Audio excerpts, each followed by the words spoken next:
One of the few bright spots of the first season of After MASH was a two-part episode that featured the return of Gary Burghoff as the character he played on MASH, Walter O'Reilly, aka Radar. O'Reilly was the original company clerk at the 4077th who gained the moniker Radar thanks to a unique form of precognition. Radar could fill out forms before they even properly requested, answer a phone before it even rang, and sense the arrival of ambulatory helicopters before anyone else could even hear them. Plucked fresh from a farm in Iowa, Radar was usually depicted as a naive man-child who rarely drank, preferring a grape knee-high soda to alcohol, and he really couldn't function around the women in the camp, except for at least 3 episodes in which he did engage in some form of sexual activity. Also, Radar usually slept with a teddy bear while also keeping several farm animals he kept as pets on the camp. Much of Radar's naivete stemmed from his upbringing, as he was raised primarily by his mother after his father died of a stroke when Radar was very young. This led to a very sheltered childhood. Radar came to look upon many in the 4077th as a surrogate family. Burghoff would leave MASH during its 8th season, citing burnout. The character of Radar would get a special 2-part send-off where he received a hardship discharge after news of the death of his uncle, which, when coupled with his mother's failing health, left the family farm without a primary caretaker. Though he didn't really want to leave initially, Radar eventually came to realize the camp could go on without him and bid a silent goodbye during a rush of wounded. Afterwards, the other surgeons discovered that Radar left his teddy bear behind, signifying that he had finally reached full maturity in the process. Unfortunately, further mentions on MASH revealed that Radar was struggling on the farm and had to take multiple jobs in order to just barely pay the rent.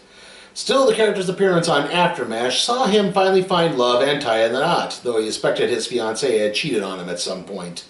The episodes were received so positively that CBS commissioned a pilot for a series following O'Reilly's further adventures. Though the network would ultimately pass on the series, the pilot would still air after, of all things, the 1984 Democratic National Convention. I guess CBS just thought people would be so swayed by Walter Mondale quoting commercial slogans at people that they would just be up for everything. Well, did CBS pass on an unpolished gem, or were they right to cram this into a certain dead spot? This is Walter. Hey everybody, the new computers are here. New computers?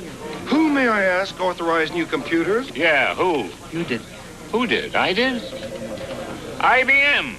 Of course I did. The new IBM Personal System 2. The next generation in personal computing. New computers, new printers, and software. And IBM's new graphics put 256 colors on a screen at once, so our work will be bolder and brighter. If it'll make him brighter, count me in. Personal System 2 is faster. Oh, and it has incredible power. Someone say, power? It's a miracle. He's following instructions. Hey, we were made for each other. Is it easy to use? Even you could use it. Can we tie it all together? Ooh, Personal System 2 has excellent connectivity. So we can talk to each other? Only if we have to. It's just what we need. Who's responsible for this? IBM. Introducing the new Personal System 2 family from IBM.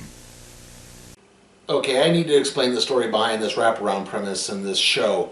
You see, a real-life war correspondent named Clete Roberts guest starred on 2 episodes of MASH, one called The Interview and the other called Our Finest Hour.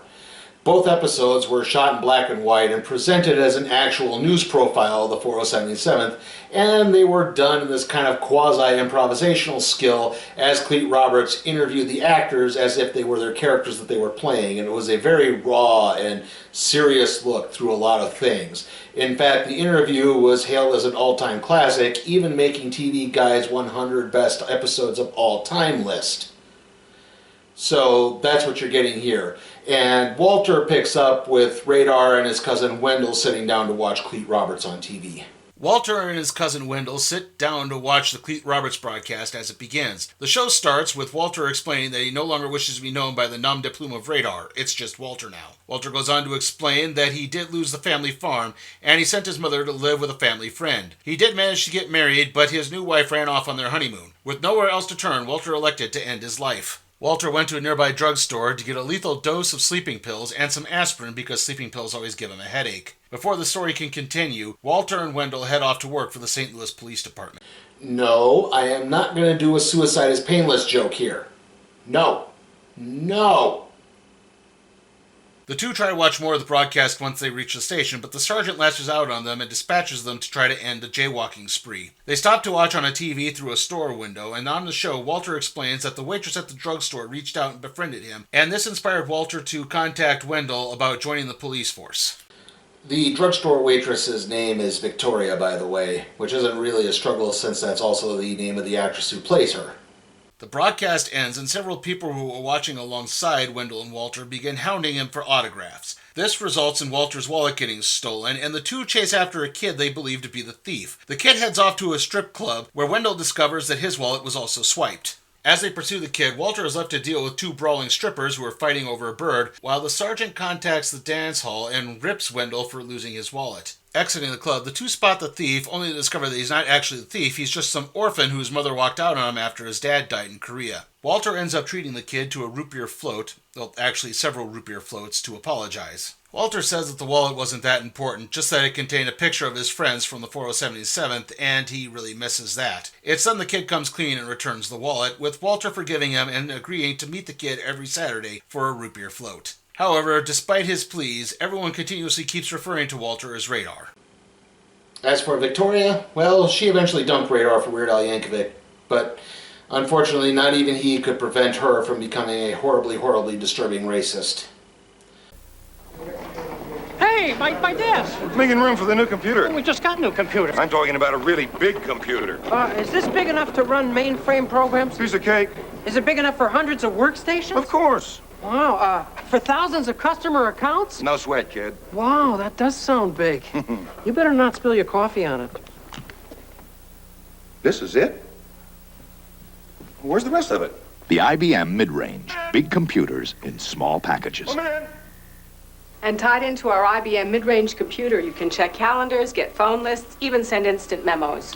Okay, let's see if anyone's awake out there. How much wood would a woodchuck chuck? If a woodchuck could chuck wood. I'll need specifics. What size woodchuck? What type wood? I got some ideas on this woodchuck thing. Let's do lunch. Why wasn't I asked to head up Project Woodchuck? It works. IBM office systems, electronic mail, and a whole lot more. And that concludes our look at the failed pilot, Walter. So, how was it? Well, you hear a lot about failed pilots like, say, Heat Vision and Jack, or Look Well, which are these sort of like I said before, unpolished gems or diamonds in the rough that for some reason just got passed over, and it doesn't seem to make a lot of sense given, how later things might have turned out or anything behind them. This is not one of those, unfortunately.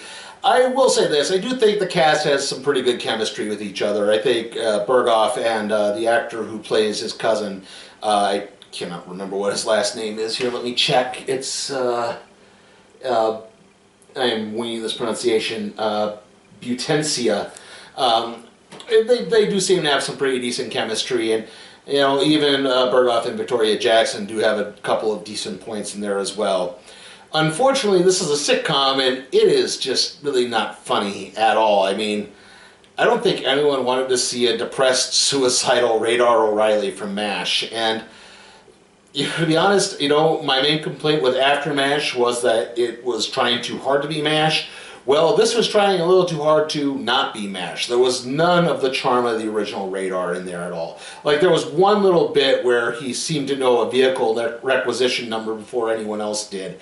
But other than that, it's like there's just nothing there to keep that in. I mean, you could have maybe had Radar still be married, but still have to eventually take the police officer job or something like that. You could have done like a Mayberry RFD thing or something. It just, again, it doesn't work. It just really doesn't work. So yeah, I would say unless you're really, really curious, just avoid this. I can't even recommend this at all, even for curiosity's sake. I am giving Walter an F. Okay, so see you all next time.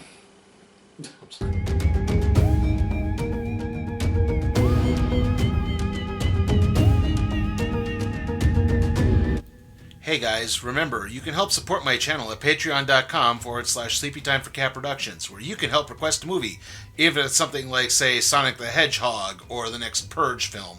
I'll review it.